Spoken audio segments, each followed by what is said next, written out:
Hi, this is David Neese with EV World News, where we talk about green energy, electric vehicles, and the stock market. Today, I've got something kind of an interesting topic.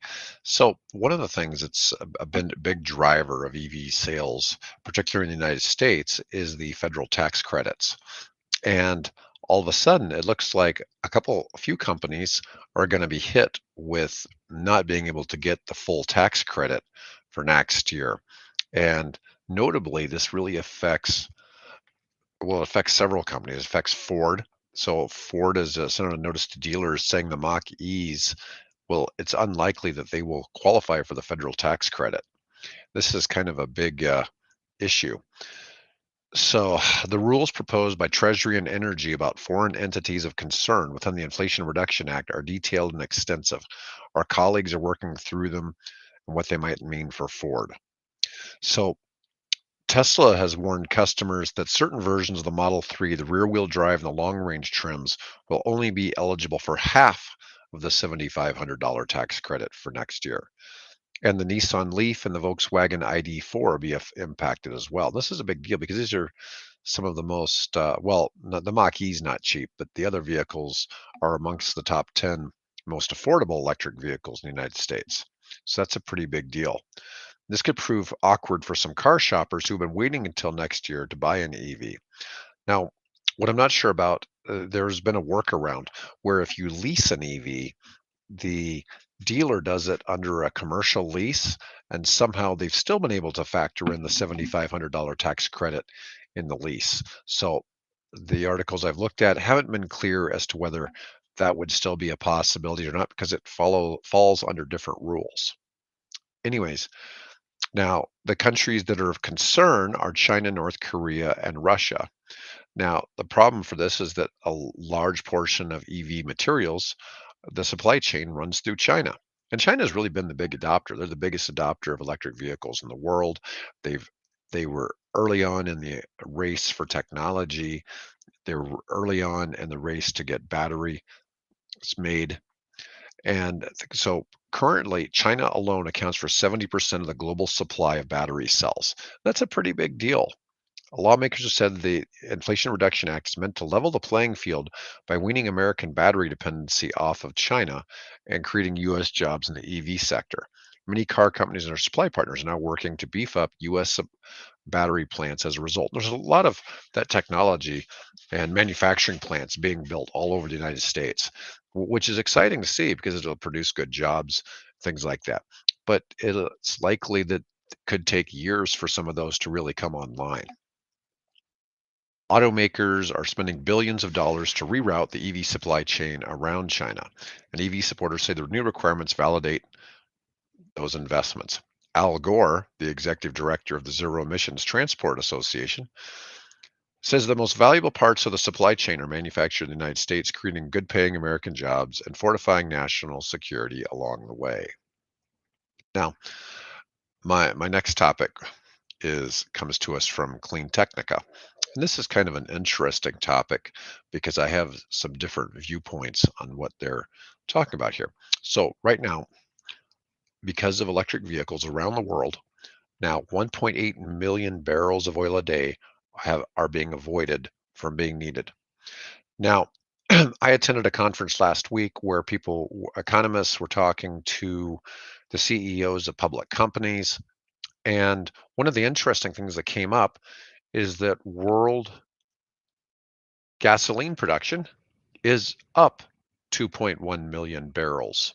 So that means if it weren't for this, fuel production would be up 3.9 million barrels. So I'm just saying, so at the same time, while there are more electric vehicles out there than ever before, the amount of oil that's being drilled and sold is still going up. Global oil demand for road transport is expected to reach roughly 42.3 million barrels a day in 2023, a slight increase over the past year. So 2.1 million barrels only was roughly 5% increase, but still it was an increase even with how much sales of electric vehicles have gone up. Two and three-wheeled EVs account for 60% of the oil demand avoided, which is really interesting because you don't see a lot of two and three-wheeled electric vehicles, other than you do see e-bikes here in the United States, but not to the same extent you see in other countries. Passenger EVs surpassed buses in 2022 to become the second largest source of avoided oil demand. In 23, passenger EVs are estimated to represent 23% of total avoided oil demand, while buses and commercial vehicles should be about 13% and 3%. That's interesting news, and certainly less carbon emissions from that. Now, my next article is these are kind of interesting. So, EV sales have slowed this year, and this is kind of interesting, but all car sales have slowed. Despite new electric vehicle market share and sales hitting a record in the US this year, EV growth is starting to slow and fall short of the auto industry's lofty ambitions to transition from combustion engines. Now, I don't know if these are the auto industry's goals or if these are the current um, government administration's goals. The U.S. has reached a crucial milestone in its efforts to electrify. More than 1 million new EVs have been sold here in the United States this year, according to MotorIntelligence.com. The auto industry consulting firm says EVs accounted for 7.5% of total U.S. car sales through November. The number rises swiftly to address climate change because a large share of greenhouse gases come from transport. Ford touted a 43% increase in electric vehicle sales year over year, which includes its top selling electric Mustang Mach E SUV, as well as the F 150 Lightning pickup truck. Hyundai's Ioniq 5, the Kia EV6, each hit around a 100% growth year over year last month. Despite these positives, this hasn't come close to the 90% year over year growth the EV industry enjoyed last summer. And so this is a little disingenuous. The overall trend in auto sales has been down a little bit, but EVs are making up a larger and larger percentage of it. 7.5% in the US isn't really a huge deal when you consider the US is one of the slow adopters of EVs. And this next article is on the same topic, but it's from a different perspective. EV sales growing faster than expected. Now, this is global sales, 1.2 billion electric vehicles by 2040. That's what that chart shows. And it's interesting, kind of, these charts are difficult to read. Long-term outlook for zero emissions vehicle adoption keeps getting more bullish. On average, new forecasts for the battery electric vehicle fleet size in 2030 have risen 26% since last year. This is talking about fleet sales for commercial businesses. But passenger vehicle sales should reach, for zero emissions vehicles globally, 75% by 2040. Now, what's interesting, in some parts of the world, we're already above that, but it's not many. Growth is unevenly distributed. So this is interesting. So this is EVs as a share of passenger sales on this chart. Um, Germany is the big adopter here on this chart, but it expresses the Nordic countries as part of the rest of Europe. The Nordic countries have over 80% adoption. They're the big adopters worldwide, but Germany was over 30%. China has been steadily growing.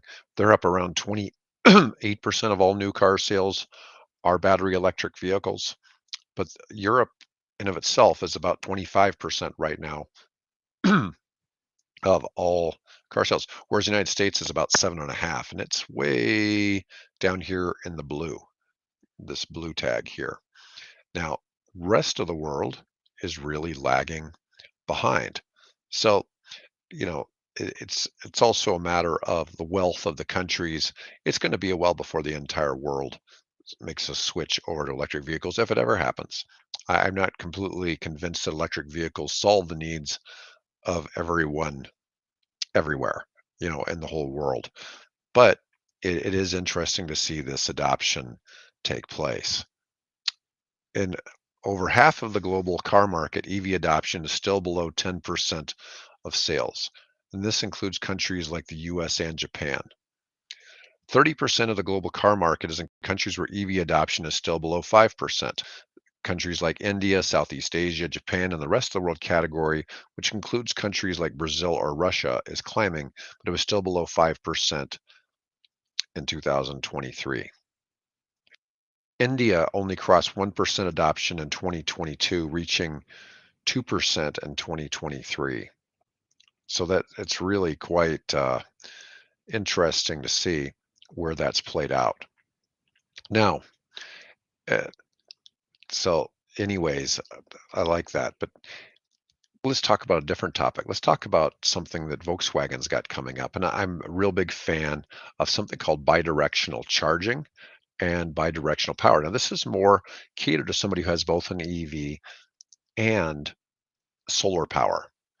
And this is also an answer when people talk about the grid can't sustain all the people switching to electric cars and things like that. This is interesting because cars are going to be able to support the grid at some point. Now, vehicle to home charging is certainly possible today, but this one with Volkswagen is a little bit more. Um, the companies you have to use to make it work are very specific at the moment. But you have to have a 77 kilowatt hour vehicle with software 3.5 supporting this ability in Europe. So this is narrowed down to Europe, but home rollouts, home energy systems that could take advantage of this are still far from common and may not become a mainstream component of EV ownership for quite some time. But what I'm showing is this shows the possibilities because bidirectional charging allows you to take the energy from your solar panels and store it in your car and then you could power your house in theory for days or at least every night from the power that's stored up in your automobile. And it really comes up because most people aren't running their battery on their car, not running it down very much from day to day. Now, I like this because I've discussed before on some previous episodes where I've reviewed some bidirectional chargers, and I see this as a huge thing. In this particular case, the car itself is doing the bidirectional, so that's quite unique. There, the Ford F-150 Lightning has a similar feature for you to be able to run the vehicle as like a generator for working on job sites and using it for tools. So it's really quite helpful. Now, my next one is also something about batteries, and this is about Rivian trying to be competitive. And I'm not real sure what to think about this, but Rivian's focusing on cheaper batteries lays off 20 members of its battery team. And they've been getting into trying to make more efficient batteries. They're going to focus now on how to make batteries cheaper. So, one of the things is they've sold 50,000 vehicles in the past year, but that's more or less the total number of sales the Tesla Model S and the Model X were each getting before the Model 3 went into production. And so Rivian's getting a good foothold. And Rivian's making nice looking vehicles. I mean, it's a nice looking truck. But how do you reach higher volumes? Lower prices. Now that the Tesla stock has been officially launched, we've gotten to see its pricing and specs. It turns out the pricing is much higher than initially projected, and the range is much lower.